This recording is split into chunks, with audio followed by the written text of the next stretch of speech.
বন্ধুরা, তোমরা সবাই কেমন আছো? আশা করি খুব ভালো আছো। তো পুজো তো শুরু হয়েই গিয়েছে, আর অনেক দিন ধরে আমি ভাবছিলাম যে একটা রান্নার ভিডিও দেব, কারণ অনেক দিন ধরেই রান্নার কোনো ভিডিও দেওয়া হচ্ছিল না। তো তাই আজকে অনেক দিন পরে রান্নার একটা রেসিপি নিয়ে তোমাদের সামনে চলে এলাম। তো এটা হলো ডিম পরোটা, আর বাচ্চা থেকে বড় সবাইরই কিন্তু একটি মুখরোচক খাবার। আর এটা দেখো, আমি তো তোমাদেরকে দেখালাম কতটা নরমও হয়েছে, আর খেতেও কিন্তু খুবই ভালো লাগবে। তো চলো প্রথমে দেখা যাক কি কি এখানে নিয়েছি। প্রথমে আমি এখানে 2 কাপ ময়দা নিয়েছি, আর আমি এটা মানে কাপ মেপেই করেছি। তো তোমাদের বাড়িতে আমি এখানে ছোট কাপের 2 কাপ ময়দা নিয়েছি, তো তোমরাও পারলে এরকমভাবে মেপেই করবে। আর এর সাথে দেখো এখানে পেঁয়াজ কুচি নিয়েছি, এটা রসুন কুচি, এখানে একটু চিলি ফ্লেক্স নিয়েছি, আর কাঁচা লঙ্কা টমেটো কুচি নিয়েছি। তোমরা চাইলে চিলি ফ্লেক্সের বদলে গুঁড়ো লঙ্কা যেটা আছে ওটাও ইউজ করতে পারো। তো এবার সমস্ত কিছু কিন্তু আমি এর সাথে অ্যাড করব। তো সামনে তো পুজো চলেই এলো, আর পুজো তো চলে এলো কি বলছি, পুজো তো শুরু হয়েই গিয়েছে। আমরা বাঙালিরা কিন্তু ভোজন রসিক মানুষ, আমরা খেতে কিন্তু খুবই পছন্দ করি। আর পুজোর এই 4টে দিন কিন্তু আমরা বাইরে গিয়ে অনেক কিছু খাই, কিন্তু যদি বৃষ্টি হয় তাহলে তো বাইরে যেতেই পারবো না। বাড়িতে বসে কিন্তু আমরা এই খাবারটা তৈরি করে খেতেই পারি। আর আমি কথা দিচ্ছি, তোমরা যদি একবার বানিয়ে খাও তোমাদেরও কিন্তু খুব ভালো লাগবে। তো চলো, গল্প করতে করতে আমি কিন্তু ময়দার মধ্যে নুনটা দিয়ে দিলাম।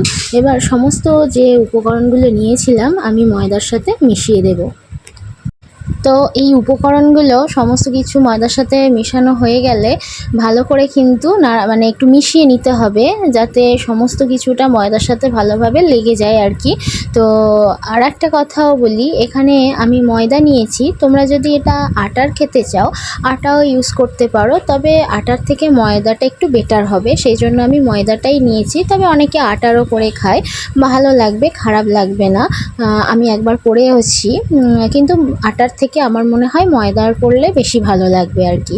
তো দেখো সমস্ত কিছুটা কিন্তু আমি এক এক করে এর মধ্যে দিয়ে দিলাম, দিয়ে এবার এটাকে আমি ভালো করে একটু মিশিয়ে নেব। আমি যেভাবে মেশাচ্ছি তোমরাও কিন্তু সমস্ত কিছু এর মধ্যে এইভাবেই মেশাবে, কারণ এটা যতটা মানে একটু ভালো চারিদিকটা ছড়িয়ে যাবে, যখন আমরা পরোটাটা মানে ভাজার পরে কিন্তু আমাদের এই যে উপকরণগুলো সমস্ত দিকটা একটু ছড়িয়ে যাবে।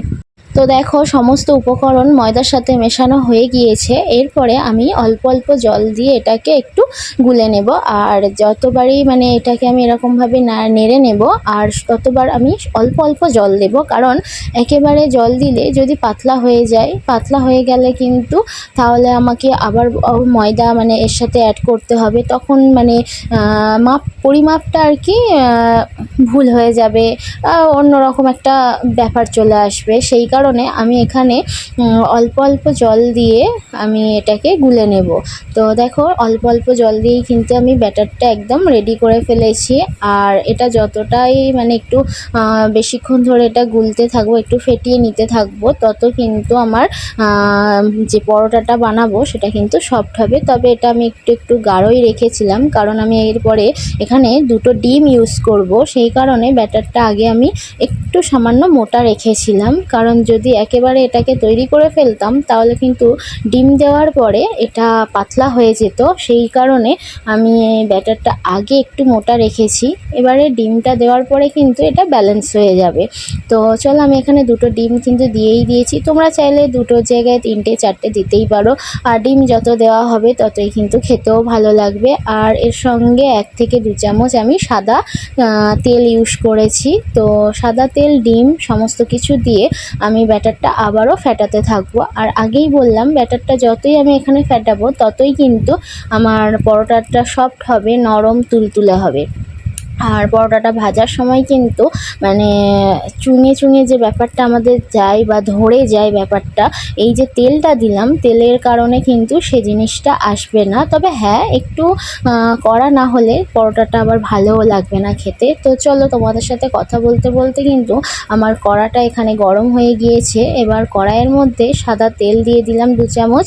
সাদা তেল দিয়ে কিন্তু এবার ব্যাটারটা এর মধ্যে দিয়ে দেব, আর তেলটাকে একটু চারিদিকে নাড়াচাড়া করে নিলাম, যাতে মানে সমস্ত দিকটা কিন্তু তেল লেগে যায়, যাতে জড়িয়ে না ধরে আর কি পরোটা ভাজার সময়, সেই কারণে।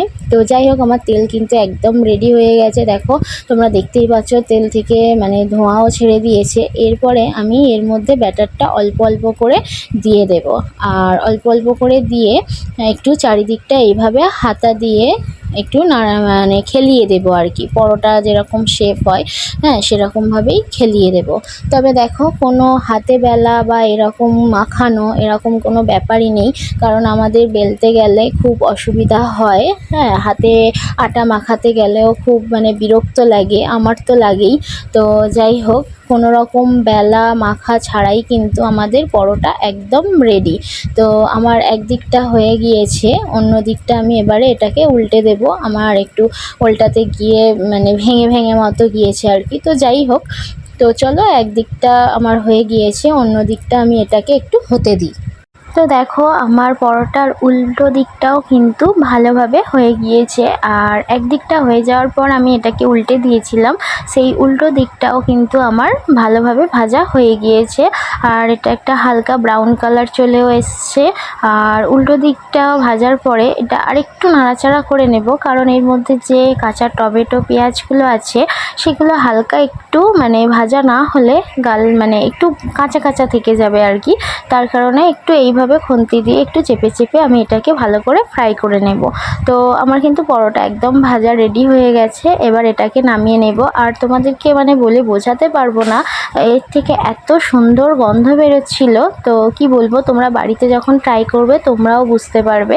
তো যাই হোক, পরোটা আমার একদম রেডি, আমি নামিয়ে নেব। এইভাবে আরও যে কটা আছে সব কটা কিন্তু আমি এইভাবেই বানিয়ে ফেলবো। তো পরোটা কিন্তু আমার একদম রেডি হয়ে গিয়েছে, আর তোমরাও চাইলে বাড়িতে এটা একবার বানিয়ে ফেলতে পারো। আর যেহেতু পুজোর দিনগুলো আমরা বাইরে খেতে পছন্দ করি, কিন্তু যদি বৃষ্টি হয় তাহলে তো আর বাড়ির বাইরে গিয়ে খাওয়া হবে না। তো বাড়ির মানে কি বলবো, বাইরের খাবার কিনে নিয়ে এসে না খাওয়ার থেকে আমার মনে হয় নিজেরা বাড়িতে যদি এইভাবে হাতে বানিয়ে খাই তাহলে কিন্তু খুবই ভালো হয়। আর পরোটাটা দেখো, তোমাদেরকে তো আমি দেখাচ্ছি কতটা সফট হয়েছে, নরম তুলতুলে হয়েছে। আর এগুলো সস দিয়ে খেতে কিন্তু খুবই ভালো লাগবে, আর বাচ্চারা তো সস খেতে খুবই পছন্দ করে। তো যাই হোক, তোমরা পারলে বাড়িতে একবার বানিয়ে ফেলো, তোমাদেরও খুব ভালো লাগবে, আমারও ভালো লেগেছে।